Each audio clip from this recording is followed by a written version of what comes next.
Maayong adlaw.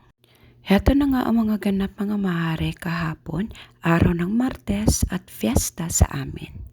Dahil nga ito ang araw ng fiesta ng bayan dito sa amin mga mare ay hindi na po ako umattend ng parade.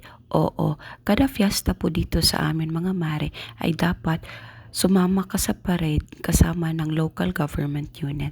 Marami akong ginagawa. Gaya nga nito mga mare, dahil nga sa dami ng iniisip ko, nalimutan ko nga pala mga mare na konti na lang yung paper plate ko, wala na din kaming plastic cups, kaya ayan, litong-lito ako kung paano ako aalis sa oras na yan kahit masyadong maaga pa nga.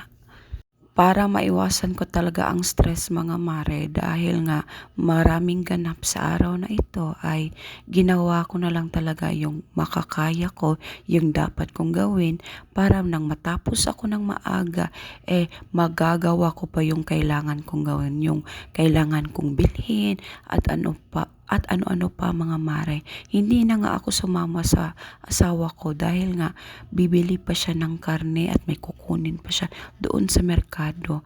Ako na lang ang naghanda ng mga ricados mga mare at nung pagkadating niya mismo diretso ay luto na kami agad mga mare.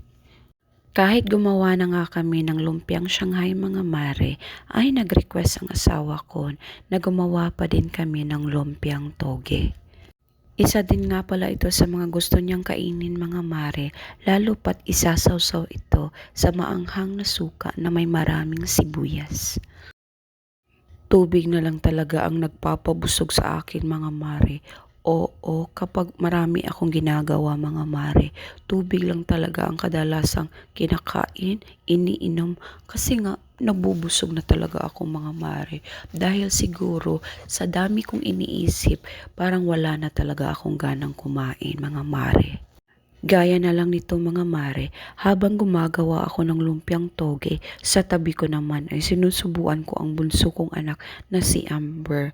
Ganyan naman talaga tayong mga ina mga mare, mga superwoman, mga multitasker.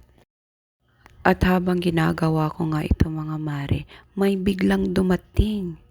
Alam niyo na kung ano ang dumating mga mare dahil tayo naman ay mga babae. Meron kasi tayong buwanang dalaw. Kaya siguro mga mare, parati na lang talaga akong pagod na pagod. Masyadong masakit ang ulo ko kasi nga may dalaw pala tayo mga mare. Pero laban pa din ang mama nyo dahil nga ito na talaga ang araw mga mare. Sa dami nga ng nailista ko mga mare, ang paper plates at paper cup nga pala ang hindi ko talaga nabili. Hindi ko alam kung bakit nalimutan ko dahil siguro ito sa nawawala naming kutsara at tinidor. Oo mga mare, kami lang ba? Kayo din ba? Yung parang kada okasyon nyo nawawala talaga yung kutsara at tinidor. Unang-una talaga nawawala sa bahay namin mga mare, yung kutsara at tinidor. Hindi ko alam, hindi naman nakakain ang kutsara at tinidor. Ang tigas-tigas nga nun. Pero yun yung unang nawawala mga mare. Kaya ang sabi ng asawa ko, bumili ka ng marami. At yun na nga mga mare, dahil tayo ay isang masunuring na asawa, bumili ako ng 3 dosenang kutsara at 3 dosena ng tinidor. Siguro naman mga mare ay hindi na ito mawawala dahil napakarami na nito mga mare. Masyadong mahaba ang video na ito mga mare. Paano? Hanggang dito na lang muna. Panoorin ang part 2. Salamat sa panonood at paalam!